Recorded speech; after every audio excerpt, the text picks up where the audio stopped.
You might think there's nothing to say about Dragon Quest XI that's not already been said, but the game still has many strange and beautiful details buried in its intricate depths for us to uncover. This video isn't a review or summary or anything like that, but a particular angled look at the beginning of Dragon Quest XI through the lens of ritual and rites of passage.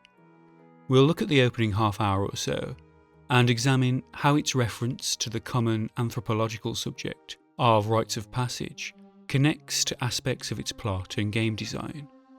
Let's begin with a quick trip to the Amazon rainforest. In the Amazon, the Satare Mawe people observe a now quite well-known rite of passage.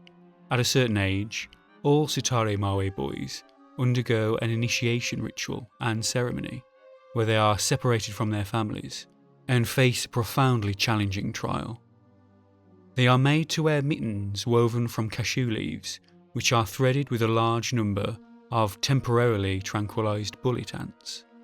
When the ritual begins, the gloves are donned and the dancing starts.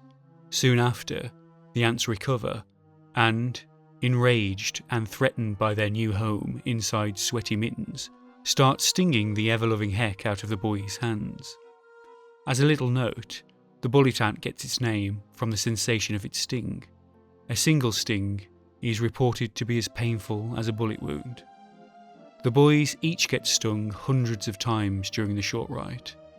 Their hands are temporarily paralysed by the venom, and the pain is said to be so intense and relentless that the boys tremble and hallucinate for days afterwards. This is just one of the many rites of passage practiced by communities and societies around the world. Anthropologists have historically broken down these rites into three broad stages: separation, liminality, and then reunification.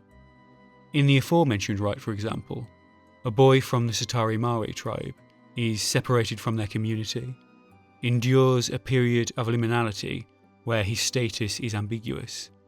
This is where the rite proper is performed, and then once the ordeal is completed, is reintegrated with the community, but this time re-enters it at a higher social level, as part of a more significant social group. He passes from one group to another. This can also be viewed through the lens of a heroic journey. If you've not come across the hero's journey or monomyth before, I give a fairly thorough explanation in my review of Final Fantasy X-2, which should be popping up in the top right corner now. A number of academics have noticed similarities between many rites of passage and the monomythic journey, and will uncover how this might be a useful reading for us when looking specifically at Dragon Quest XI. As a quick note first, in some closer Campbellian dovetailing, boys in some indigenous Australian tribes undergo a rite of passage which involves his separation from his mother and childhood home into a liminal period in which he's thought of as being dead. Then, once he has been taught the rules and codes of conduct necessary, he becomes a member of the men in the community and is considered reborn. In some customs, the boy is given a new name.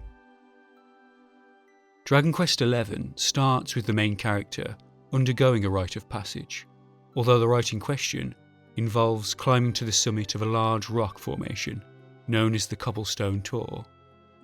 Let's examine what happens here. We play as the MC as he takes the call to adventure promised by the rite of passage, crosses the threshold into the dark caves, faces the trials there in the form of unexpected battles with an escalating series of monsters, and finally overcomes a final test, a test of character. When the imposing final monster closes in on the MC, he refuses to let his comrade fall in order to flee, and in that moment, his heroic potential is released, and he undergoes his transformation into fated hero. When looking this closely, we can see an interesting reading emerging here.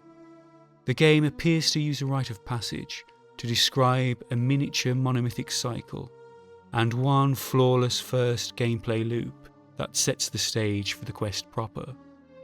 And of course, all of this is utilised in-game as a natural, unintrusive tutorial for the core mechanics. We have our call, we go across the threshold, and once there cannot return until the task is done. We are in the belly of the whale. We then have our trials, which escalate into the final trial in the MC's moment of highest peril. We overcome it, and in that moment, watch the MC undergo a transformation. We then return back across the threshold to our old life, but forever changed by the journey. A compact and essential monomyth in miniature. I might break my usual dislike of quick conclusions in this case to offer praise here.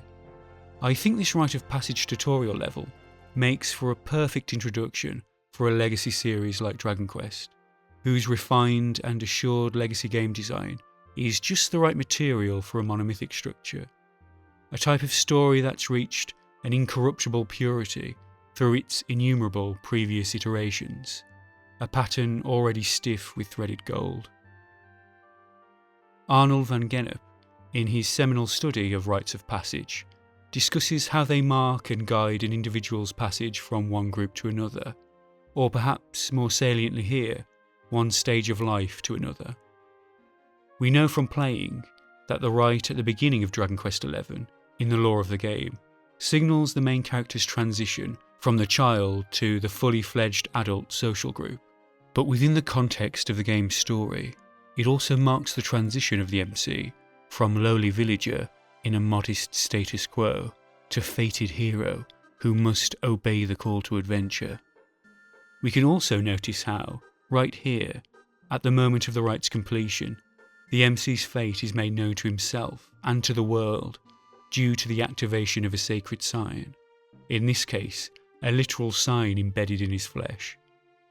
At the moment of the rite's completion, it seems he passes from his former identity into the role of a hero, who must then undergo his monomythic journey, the main journey of the game.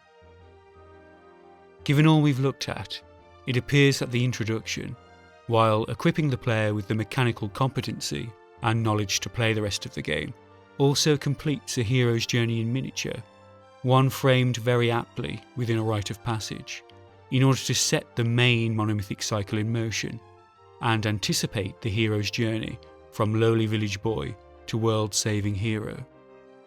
There are many great ways to start an RPG, and in this first 20 or so minute introduction, it seems like Dragon Quest XI has found one. I'd love to hear in the comments what you think of some other RPGs, or games in general, that have great introductions or tutorials. The next full review is on its way. It may be the next video released, so do stay tuned for that. And until next time, take care.